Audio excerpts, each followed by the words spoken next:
Hola a todos et bienvenue dans cette nouvelle vidéo de grammaire dans laquelle on va parler de l'une des erreurs les plus courantes et les plus fréquentes dans les copies en espagnol, c'est-à-dire haber o tener. Alors, déjà, la première difficulté effectivement de ces deux verbes, c'est qu'en français, ils ont la même traduction. Ils veulent tous les deux dire avoir. Mais ils ont quand même une différence. Et c'est ce qu'on va voir justement dans cette vidéo. Et j'espère éradiquer à tout jamais cette erreur de confusion que l'on peut trouver dans de nombreuses copies ou même dans de nombreuses expressions orales. Alors, pour résumer, c'est très simple. Tener veut indiquer avoir dans le sens de la possession, alors que haber est un auxiliaire. L'auxiliaire avoir. Donc, quand vous voulez indiquer une possession, on indiquera tener. Et si je veux conjuguer par exemple le passé composé, j'utiliserai le verbe haber, avoir.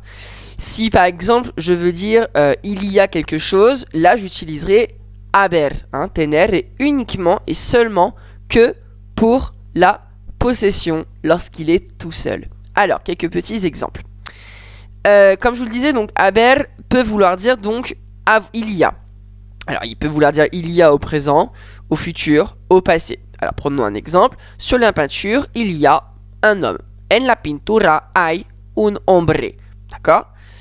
Ce serait assez étrange de dire la pintura tiene un hombre. Ça voudrait dire que la peinture possède un homme. Alors que là, je suis en train de dire, par exemple, en el centro de la pintura hay un hombre. Dans le centre de la peinture, il y a un homme. Tu peux pas dire en el centro de la pintura tiene un hombre. Ça voudrait dire que le centre de la peinture serait en train de posséder un homme. Ça fonctionne pas. Donc si je veux dire il y a, j'ai l'obligation en espagnol d'utiliser haber conjugué à la troisième personne du singulier et dans le temps que je souhaite indiquer. Par exemple, sur le fleuve, il y avait un bateau. En el río había un barco. En el río había un barco ou en el río hubo un barco. Tout dépend de la sens de la phrase que je veux donner. Mais en tout cas, si je veux dire il y a, hay, ou había, habrá, hubo, etc. Tener et haber peuvent être conjugués à toutes les personnes et à tous les temps. Donc si par exemple, je vais vous dire, ma mère avait par exemple une voiture verte, aucun problème. Mi madre tenía un coche verde. Je suis pas en train de te dire que ma mère était dans une voiture. Je suis en train de parler du verbe avoir. Donc, mi madre tenía un coche verde. Si je veux dire, à l'école, il y avait 4 salles de classe. En la escuela había 4 aulas. Étant donné que ces actions appartiennent au passé, je vais donc tout naturellement et logiquement les conjuguer au passé.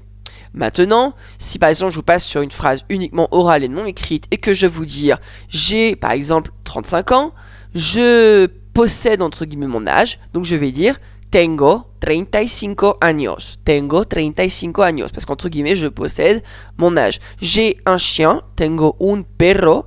Marie a une voiture, Maria tiene un coche, dans laquelle il y a une photo, en el cual hay una foto.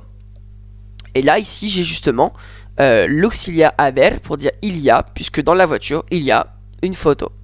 Voilà, j'espère que vous aurez mieux compris donc les différences entre tener et haber. C'est une leçon plutôt simple, mais c'est vrai qu'on retrouve très très régulièrement ces erreurs dans les copies ou même dans les expressions orales. Donc bien faire attention, haber, il y a ou auxiliaire avoir, tener, la possession du verbe avoir. Voilà, moi je vous remercie d'avoir suivi cette vidéo, n'hésitez pas à vous abonner et activer les notifications pour savoir en temps réel lorsque je poste une vidéo. Et moi je vous dis hasta luego, adios.